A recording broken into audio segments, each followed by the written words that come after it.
mikrofonen. Hej, här mikrofonen. Ett poddvarp nu ösning av video som släppt bönvana. Poddvarp har framvis sina egna hemsidor av mikrofonen FO, men kommer ösning ut i samstarve vi tynda tjänsterna lokalt FO. Och här tror jag att jag nu välkända socialmedier och video och poddvarps plattformar. Vi intervjuar personer som har spännande vidan att dela och ettla avhörda meningar om inte bara kvar som helst. Mikrofonen partabilist ohäft och bäge fjöldtotta och upplysande. Östning i mån till kvar som framme och i togin. Jag är det Boetir. Välkommen. Och jag har första episod av videoutgåva av poddvarpen om mikrofonen. Hittar vi Finn Jakobsen av Maken. Han utbyggd som elektromekaniker och sterkströms verkfröinger och arbetar i många år av SEV, först som verkfröinger och sedan som teknisk stjör. Så för han starv som teknisk stjör av Magen, här han i 2020 gjordes förstjör. Under hans löslo Magen vår rättligt könligt innan vindårskå, och stjörans allmänt åraja främsta uppgava röstning att trycka att Magen hade fram som en sterkur orskovåjdare i färgen. Östning att han har att nuslan av olje som brännjävne och ena för vantande minka ner i ånche.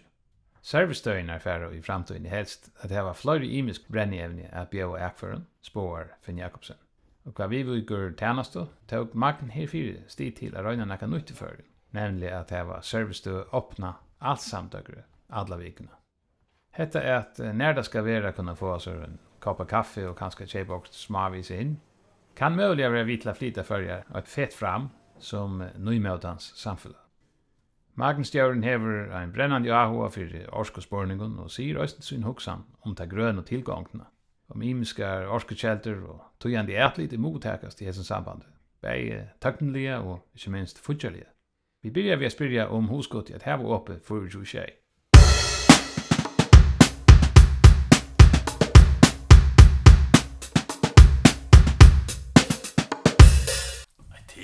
Det har vi också en faktiskt en rum och tøy. Och tanken simpelthen att hacka tennastøy. Det grundtanken av det och det en stø som ligger øyelig centralt. Och här neckfärsla och det som vi visste det är neckfärsla om måttna. Och tøy valgte vi det att göra det som en rönt att vi öppnar i ringvägen allt samtagen från 1. maj. Så då var det uppe en månad. Och det har alltid visst att det är sjön det har inte sån aktuell än alltså men det visst att det är att för en vikskiften är näckvicha och mitt vilket det är och det visst alltid att folk hade inte väl mot. Det är gott och det är några vi människor till det alltså jag har det syndrom onkel sagt det man ska ha vad det är vi halvdags lån och allt det där. Inte krambalash man upplever det. Inte ända för den alltså det är alltid det är bara positivt alltså. Fast kan det är faktiskt något näck som arbetar på nattna och isna näck för en arbetar helt fram till klockan 3:20. Så har det möjlighet att vara in och köpa sig en kopp kaffe av vi hem arbete och näck möta klockan 6 och ta sig till en vis att för har bo i Arden det ska möta alla arbets så de som arbetar så är skiftevakter hur har vi givet dem en möjlighet att det kunna till för arbete och så är det näck som mest har lagt mest till som har så visst om nattna och har möjlighet att bo och så är det en näck som börjar tulja bei överflottningar och andra som kan det färra fjärvera ut till kunden ta det öppna och tog blir det där inte så allt håller vi till avvärst och nu har det sett så några månader till att prova det av och få det skulle till att ta en enkel att kan vi så skulle göra. Ett väl sagt hans syndrom kontrast till så också om corona tog allt var liksom starkt nya så när för nu knappt är man över man säger nej det lätta bara upp istället. Ja, alltså corona är ju det blir utfordring som för dem alltså särskilt har vi man har rakt det av starfälsen är ju så där allt och det finns nu och men jag hade det här och ta visst att det är öliga flexibel och ta bli väl till och hette ju visst att för då visst man har inte väl för att det inte väl mot det så men vi ett med alla tunna på reaktioner på och ästna de tullna och de vidjante och kostera alltså. Själva det där man öppnar reismåttarna så tek det sjön det näka från det någon.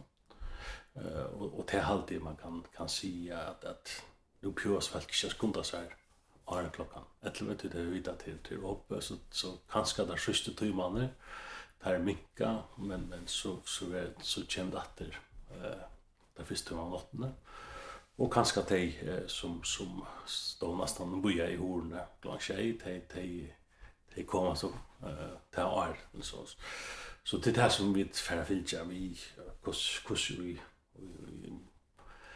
brötningen mer från att det blir stångt matna till att råka sånt. Så kommer det in upp annars vis nu. Nej, det är självande vi är en parsa av en isländsk samtidigt och här i Ryssland har man runt i några år. Och så det vill debattera flera för om vi skulle pröva det och men alltså vi tar flera för hooks om det men vi helt nu var det för en tid att röna det. Och så tror jag har sett några månader av att pröva det.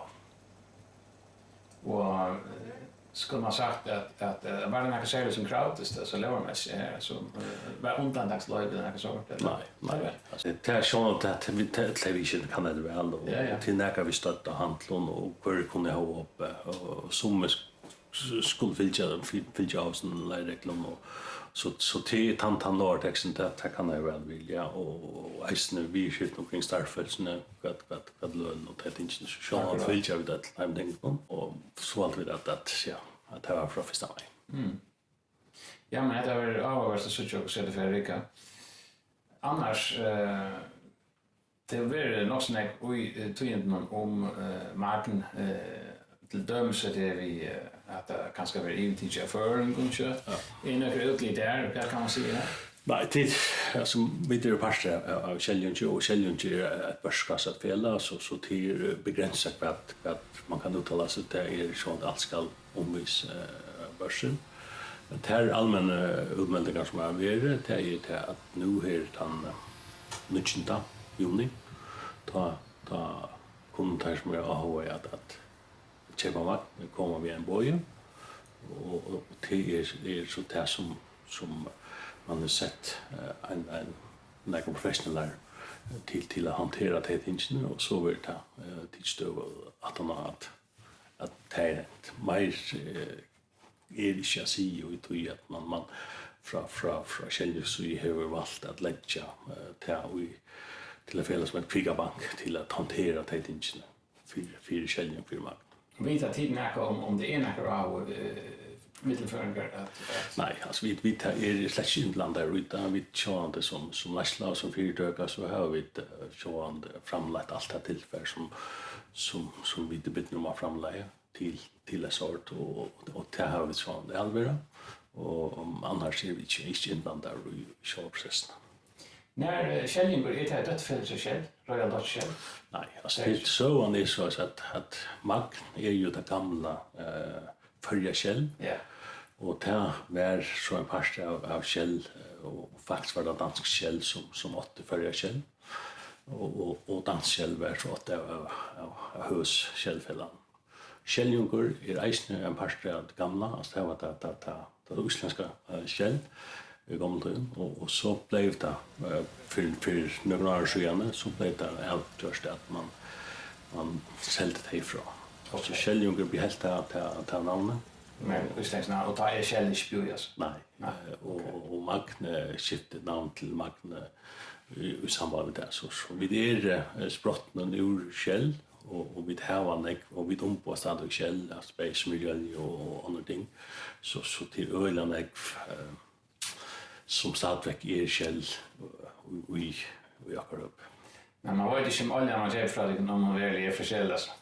Själv oljan hon så köpte av mer smarta. Men tagar vi till produkten alltså smörjolja och det inte till till ren källprodukter. Ja. Men det som man fär till gasolja, till diesel och bensin, det har vi köpt av havsmarknaden. Men det är också avvar i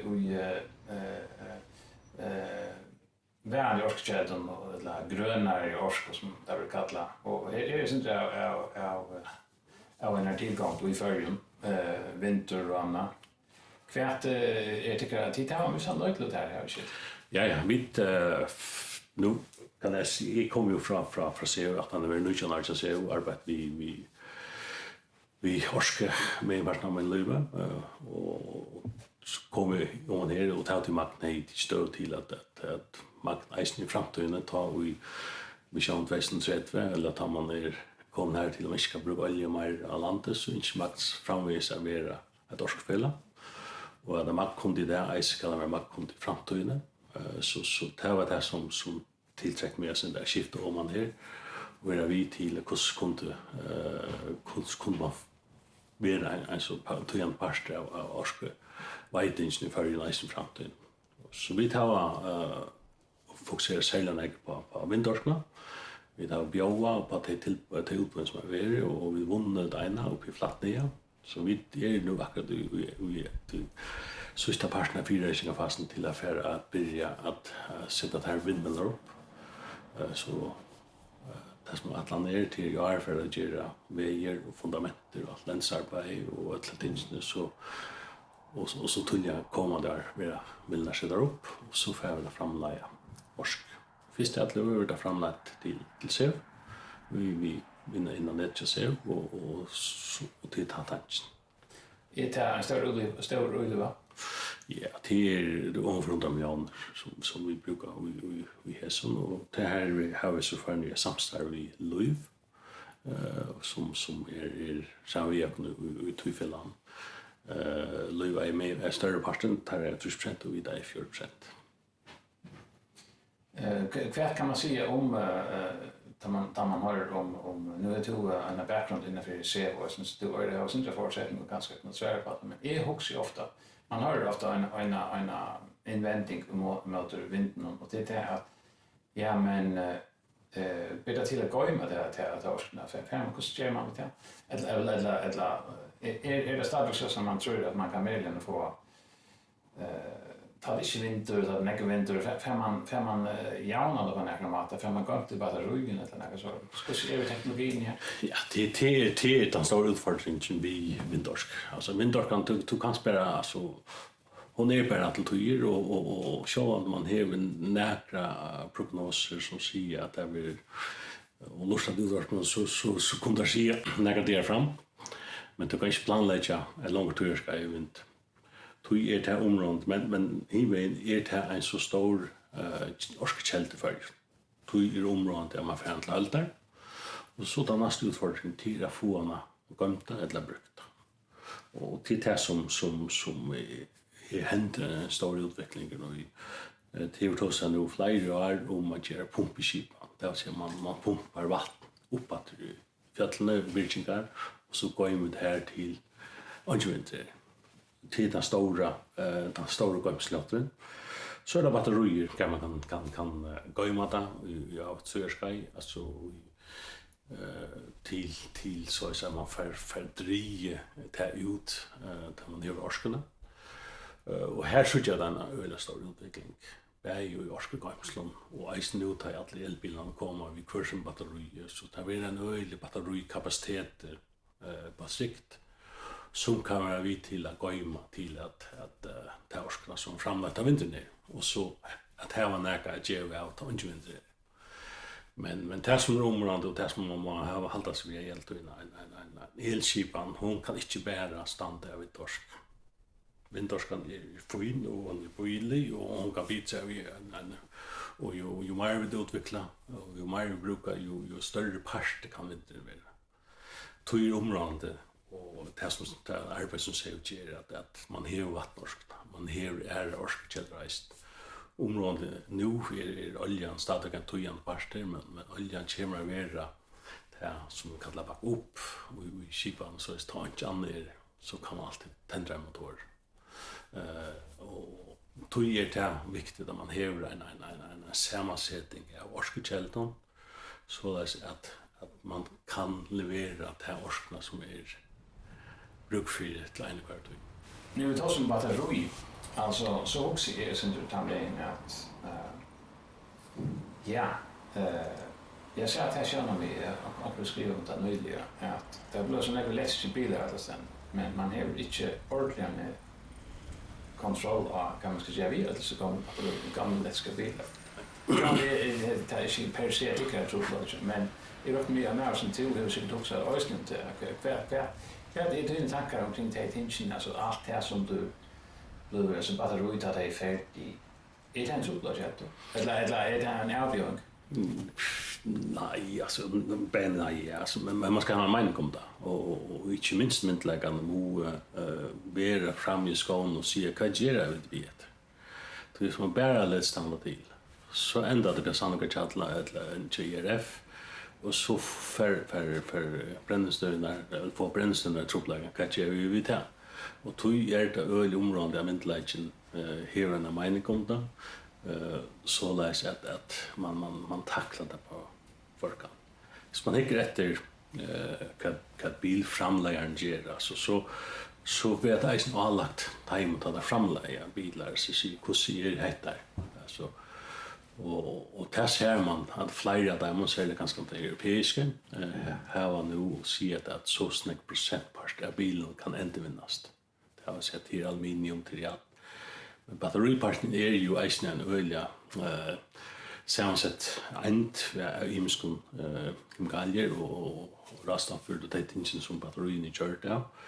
Men det är nytt och hur hanterar man det? Alltså det är öliga som det är ävner som trubblar för fettra. Det har sett till en begränsad resurser och tog händer en öliga stor utveckling i times. Och det är inte för nu där står det ganska så det ganska där står tyska och grejer bilframläggare som nu har sett allt in på att utveckla något som kan överleva eisen på sikt. Så inte man plötsligt kommer här till att nu är det här kältnar tomar för raststoffer till som man brukar batterier. Men området säljer att midlighten gör sig grejt.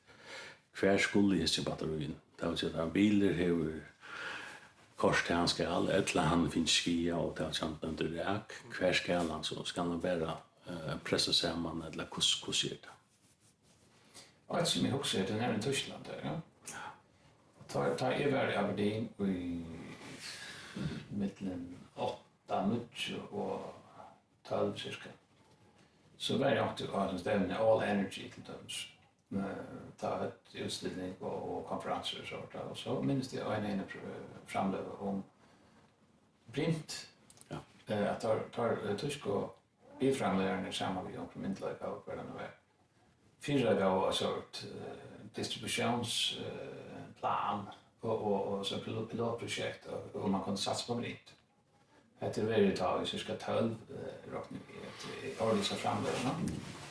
Nu sa är nyliga och tog in att det hade sett att vi skulle snägga miljoner vet jag. Det är miljarder alltså jag minns inte belopp alltså. Alltså så Tyskland att det skulle göra distributionsnät. Det inte alltså. Nej. Nej, det är olika möjligheter här. Ja, alltså och titta till och ta vi spärr el. Alltså och till gör det alltså att tek man törven alltså och här är vi så tar vi som man säger det som börjar vi att det är gamla källfälla. Vi har stad kontakter till käll och här har var ju nekostöj i Europa. Och till här händer det hur svär framtiden hur kommer framtiden bensinstå så ut. Och här är det besvitt inte är synd att det så har man haft vi hade ett skifte mellan bly och blyfri bensin för arrangerna. Det var så och så är man diesel och det vill man har haft flera produkter in i nästa och därför det är framtiden. Därför möjligt att köpa britt, kan köpa biodiesel, det har varit utvecklat till nekv, utveckling innanför att få att det bränner vi har där till att vara lösande renare vi har tillsätta det som är biodiesel och det tänks nu och till personligen när man inför sig i produkterna. Så det man vill jag vi alltså hvis vi skulle sälja brint så må jag snarare brintbilar till brukarna. Och här med brintbilarna kommer inte för produkter så det är som ofta hos då som det hönan och kvätchen fisk och det tänks men helt sikkert brint verer en stor orskbær i framtiden.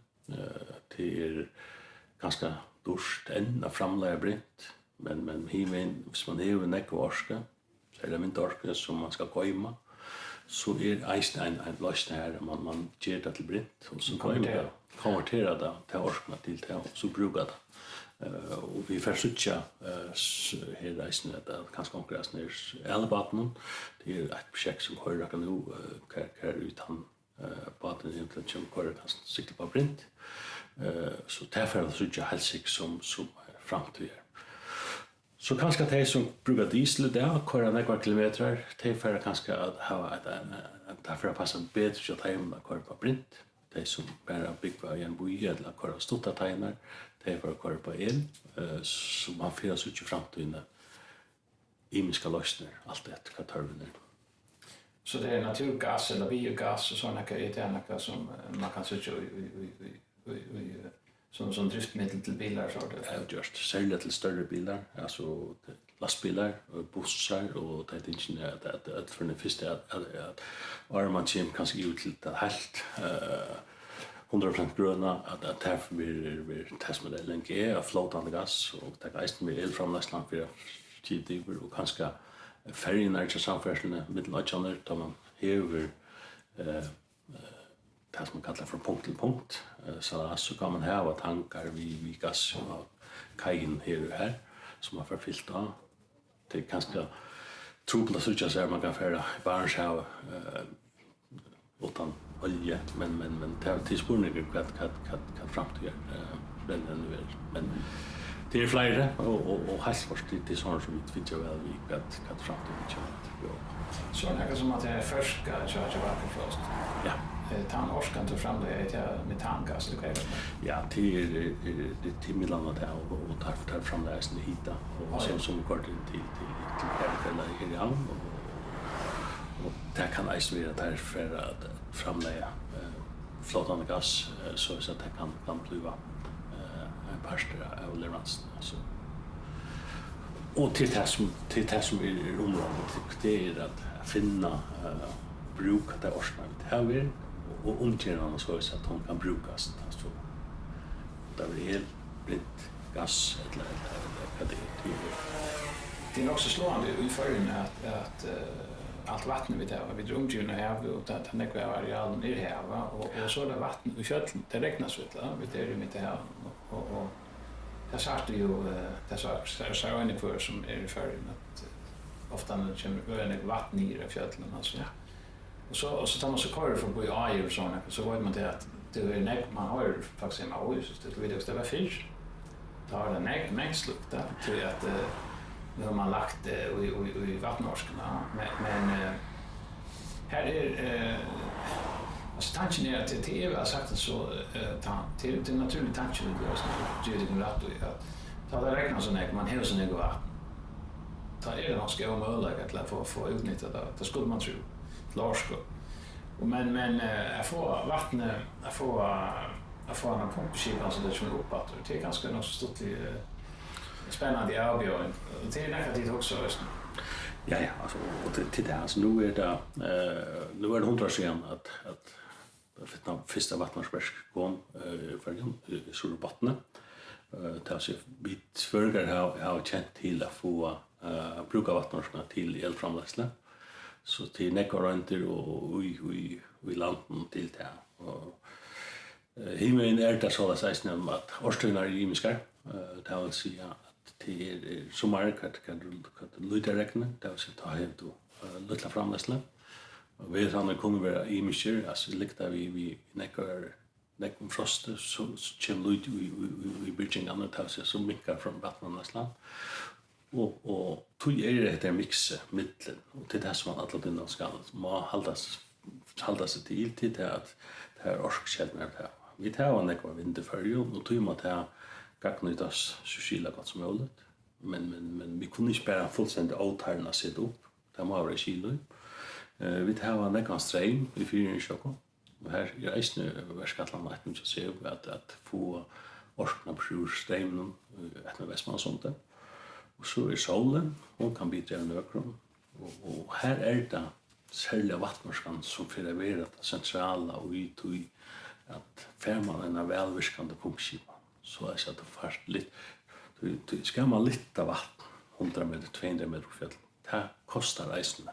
Så det är inte så att det är till bojlet, men lite vatten 100 meter upp eller 200 meter på fjällen, det kostar. Men jag tror att vinterskan är ganska bojlig. Ger det möjligt att man fär framlagt eller gått orskna i öronform att nu i vattnorskan eller brint. Och tog är rummer där man är öppen och man hickar efter imsmöla, inte läser sig fast. Men att man finns vid och man fick rätt vad det är kan vi gängre utveckling. Det är inte med allt. Nej, allt det är ju det är åren med att se kan ha en och det är väldigt spännande så är ett spännande Värskatland som ett Sea Wave. Minst det allt. Och det är som man säger ölorska i allt ta det är speciellt samma vi Henrik Jakobsen gamla landsföringsjurist så det är vi time-projekten och flera gör Altan är bara alltså det ska inte näka kilometer allt kampet till att försvinna kom. Men det är bara en så kraftig orska att hemja att det är till spårningen om man färdig och så man bättre till det är flera Värskatland en gång och tog är helt lost alltså tog vi har så rytslorsk runt om vapen ganska ofta och i såna orska att det är utfordringen är att få tillfälle, få material till att halta till det inte. Då ska man bruka alla de rönt man har haft bäj för sig och för öron via att hantera det inte. Men allt alltså tant där man häver näka som blir till som helt till så får det snägorsk för allt. Nu får jag också alla som brukar här insynsborningar ta om elorsk och elvojting och så. Nu vet jag att du arbetar så ser långt men du har säkert tankar om stingen och ösnen och tid är ganska en som kommer vara en aktör innanför det. Nu vet jag inte hur det är i framtiden. Ja? Men en slägig trend som vi har varit i Europa de sista 20 åren det är att man har privatiserat under förelse eller under argumenten att vi får ha bättre kappning där bättre brukar. Men det överträtt, alltså orskprusen är fan upp till massor. Vad är det som gör det? Och är det här utligt för att det här samma händer i förrän? Kan jag också dummas till sig? Ja, nej, det är helt klart. Det har varit ganska några avhältigt tillfället. Alltså, hur man gör det. Alltså, helt klart som och det har vi sagt allmänt och det här bör stadig att säga att viss skipan är som det är där. Och tan Ryssland, det har vi säga att tan stötten av sig och tan Ryssland av elbruk för så är skipan som det här var vi ser det perfekt. Att det är monopol till ett fälla som äger framlägstavlen som är nät, det samma som är nät och det som servicerar kundan. Men tanken vi att vi skulle fördubbla eller tredubbla elnösslorna. Så halt jag själv att så börjar det att bli för störst till att kunna rymmas innanför sig. Så har löst en för mindre uppgave alla så är det. Och tog är spårningen tar man ska så mycket lever så näck. Så är spårningen nästan. Och tar det området att hvis man bara liberaliserar eller privatiserar för att göra det och man ska betala flera firmor och det blir bara upp till privata att bestämma prisavsättning det finns som blir det dyrare. Men himmen hvis du så hittar efter vision 2021 det agera för jag grön. Det kostar minimum 6 miljarder, kanske 20 miljarder. Och till bara stadigvæk vid halvtrustusfakt som byggfärs som skulle betala det. Så annars kvart kan man färra och bya om dessa pengarna från land. Hon tar sig att det är halvtrustusfakt som skulle betala det. Så nätt att värdera halvtrustusen upp i 20 miljarder så kan man säga att kvarföring ska betala det här för att det ska bli grönt. Okra tillgång är till det helt det. Så hvis nu man helt leder upp så läser att SEV för att framvisa är den viktigaste aktören ut när SEV i nätet. Man färna sådana och gåva kapping av framlässyne så läser att flera fel kan komma in och framlägga i kapping. Och att man fär kapping av sölsyne.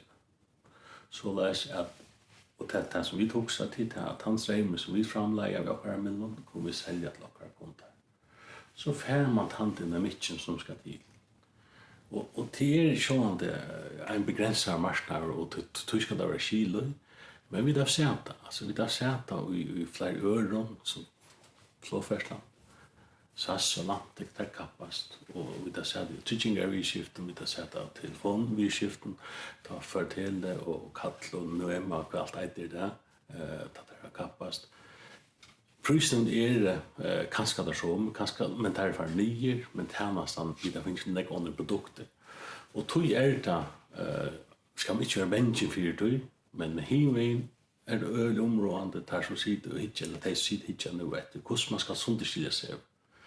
Hvis man bara ska nyleda och att man inte huxar om att det ska fortsätta och att det ska bli för dyrt. Det är den stora avgörelsen ut i att hvis man umynda sig att kommunerna för att sälja sig ut till en EU-pris, det ska tas atter, plus hessa tjej 8-20 miljarder ska brukas och i hessa sektorn den nästa 15 årene, så är det dyrt. Det är konstigt, det är finna av att halta kostnader så länge ner som möjligt så är sett till livet tjockna till ner.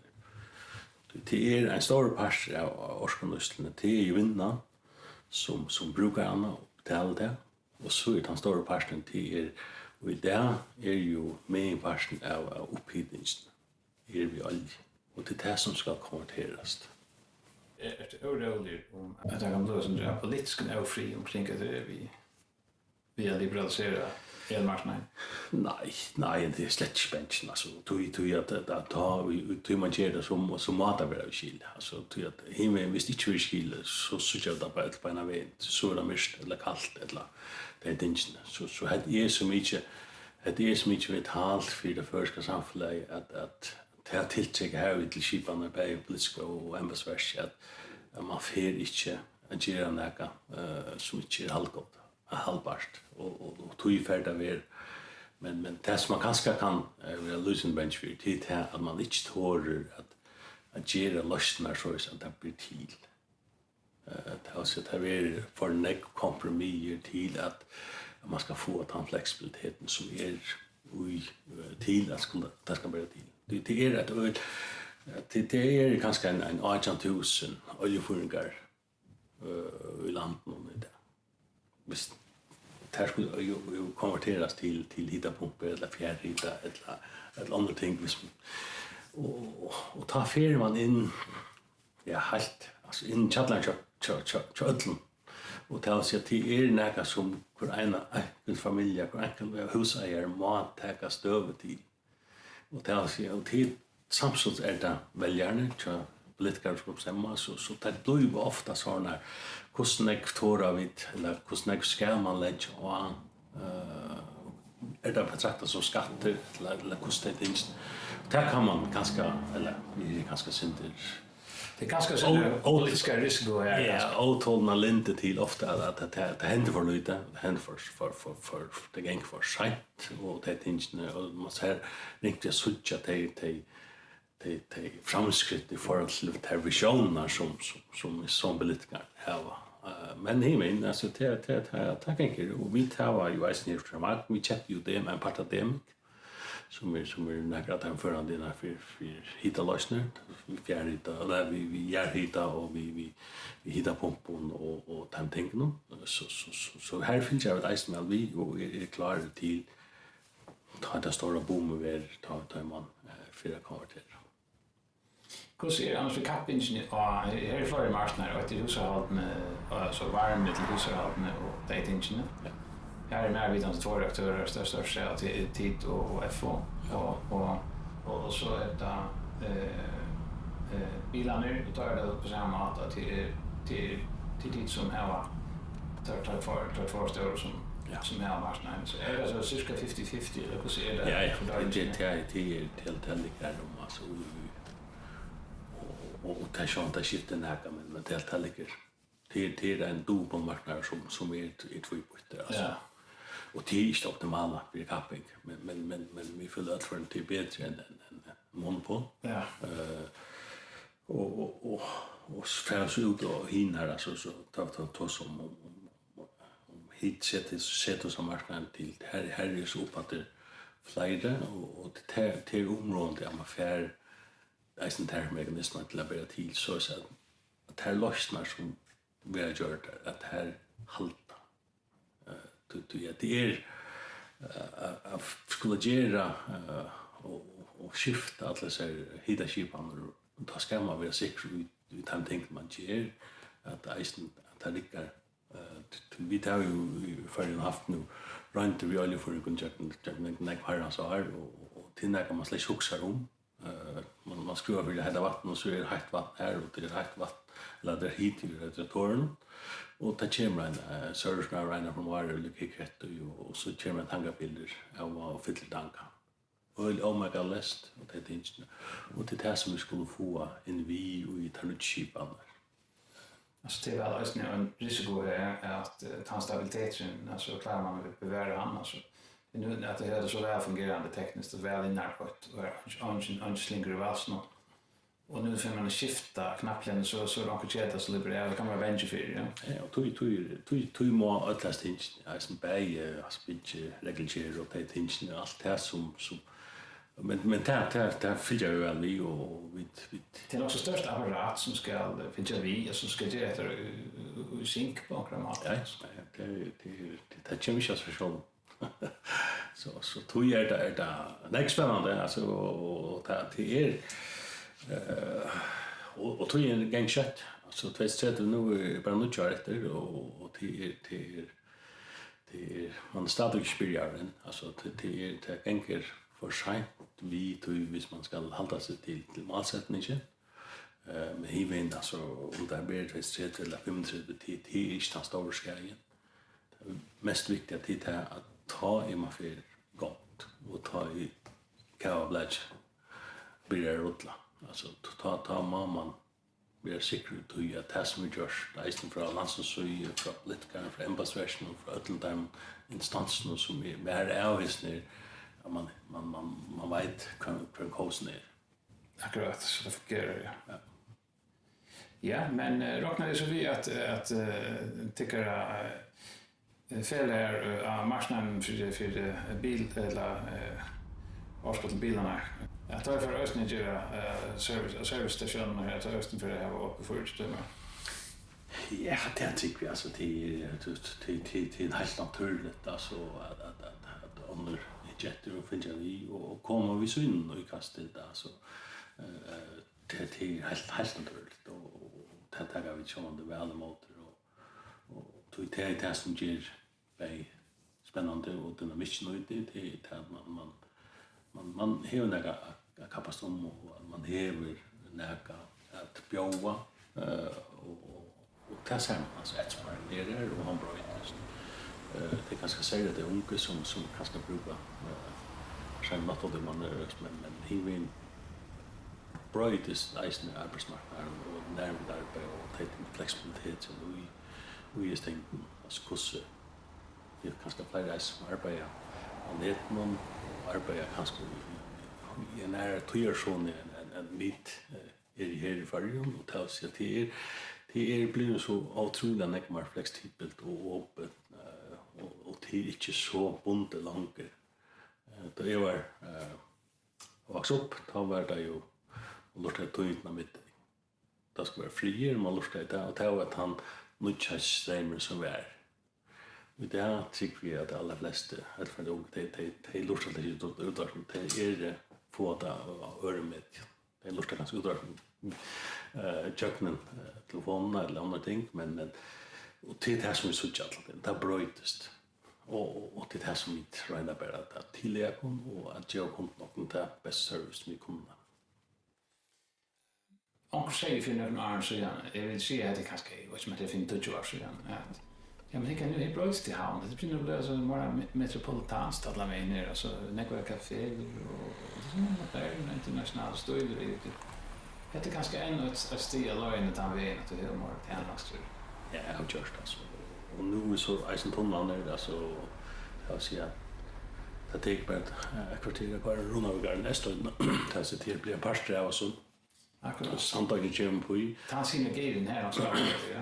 Och ta sig till nu följer blir minne och tattar och ta sig till kött det går jag vet inte att det går klasskan till Eisen månaden stötte kvar klasskar ta sig öchna är tattar nytt och tui det helt först alltså att grundarlägg under att driva sin flyers mission ta väx.